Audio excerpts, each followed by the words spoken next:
Virat boss हमारी इस खास पेशकश में आपका स्वागत है। मैं हूं आपके साथ करुण कुमार। अपनी इस पेशकश में आज हम बात करेंगे टीम इंडिया के नए कोच की। आपको दिखाएंगे कैसे कोच के लिए बीसीसीआई को डीआरएस लेना पड़ा और कैसे शास्त्री ने कोच की रेस में सबको पीछे छोड़ दिया। और साथ ही आपको ये भी बताएंगे कि जहीर और द्रविड़ अब कौन सी नई जिम्मेदारी संभालेंगे, निभाएंगे। लेकिन सबसे पहले बात विराट बॉस यानी टीम इंडिया के कप्तान कोहली की, जो भारतीय क्रिकेट में इस वक्त सबसे बड़े बन गए।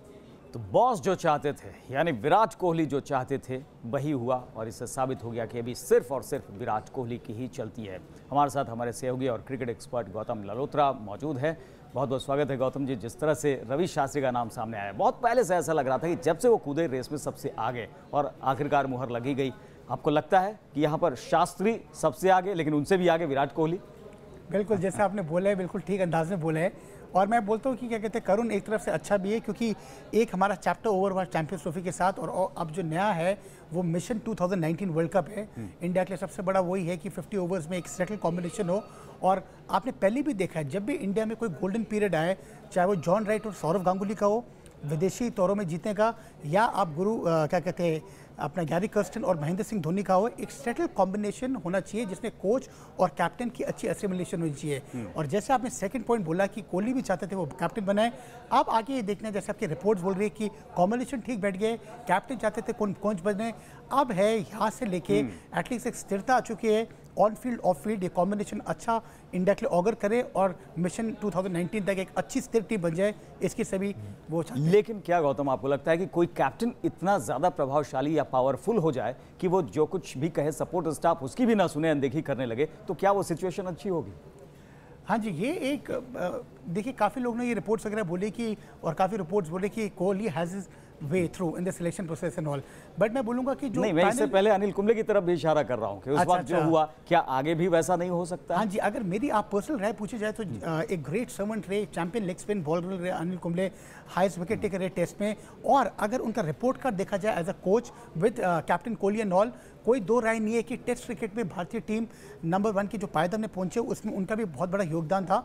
बट अगर आपकी कुछ भी अनबन हो रही है और फाइनली क्या बोलते हैं कि off the field coach king है, on the field captain king है, थोड़ा भी हो रहा है तो वो डाउन द लाइन टीम में रब ऑफ होता है। मैं बोलूँगा अगर आप चैंपियंस ट्रॉफी का फाइनल निकाल देते पाकिस्तान के साथ, बाकी जो कार्यकाल रहा, थैंक गॉड ये रहा कि जो भी अगर कोहली और कुंबले में थी वो एटलीस्ट टीम प्लेयर्स में नहीं आया। और कोहली ने अपनी प्रतिक्रिया भी जाहिर की थी कि इससे पहले भी बड़े प्रेस कॉन्फ्रेंस थे जिससे पहले खुलासा हुआ था मीडियाज में कि दोनों में आपस नहीं बन रही, पर जहाँ तक कि टीम के प्लेयर्स के परफॉर्मेंस था उसमें कोई क्या कहते हैं डाउनफॉल नहीं कुंबले नहीं बोलते तो चैप्टर खत्म हो गया है मैं बोलूँगा। और आगे में फॉरवर्ड थिंकिंग सोचना चाहिए और एक नए सिरे से सोचना चाहिए कि रवि शास्त्री जो टीम डायरेक्टर थे 2014 से लेकर 16 में, तब भी दोनों की अच्छी फाइन ट्यूनिंग थी और वापस से फोल्ड में आ गए।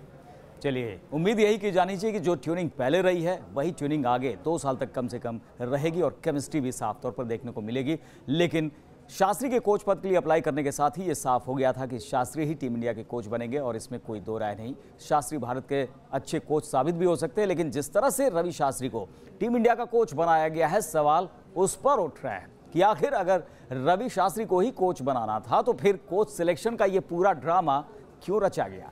तो टीम इंडिया के कोच के चयन में भले ही विराट की दादागिरी चली हो, लेकिन असली दादा यानी सौरव गांगुली भी टीम इंडिया के कोच के सिलेक्शन में पूरी तरह से हारे नहीं। और गांगुली ने एक ऐसा दांव चल दिया जिससे रवि शास्त्री कोच बनकर भी टीम इंडिया के डायरेक्टर ही रह गए।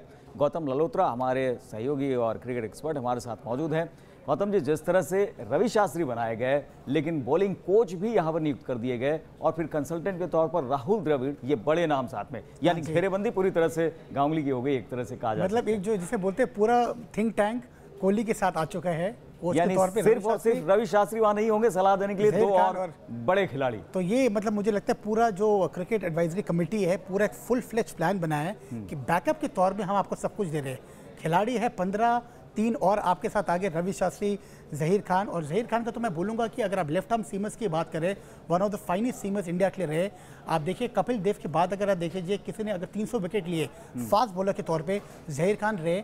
आप एक और चीज़ गौर करिए कि ना क्या कहते हैं सिर्फ one day cricket but test cricket, इसके बाद घरेलू श्रृंखला के बाद जितने ओवरसीज टूर्स होंगे श्रीलंका में, ऑस्ट्रेलिया वगैरह में, वहाँ बहुत एक्सपीरियंस चाहिए होगा खासकर तेज़ गेंदबाजी को लेके।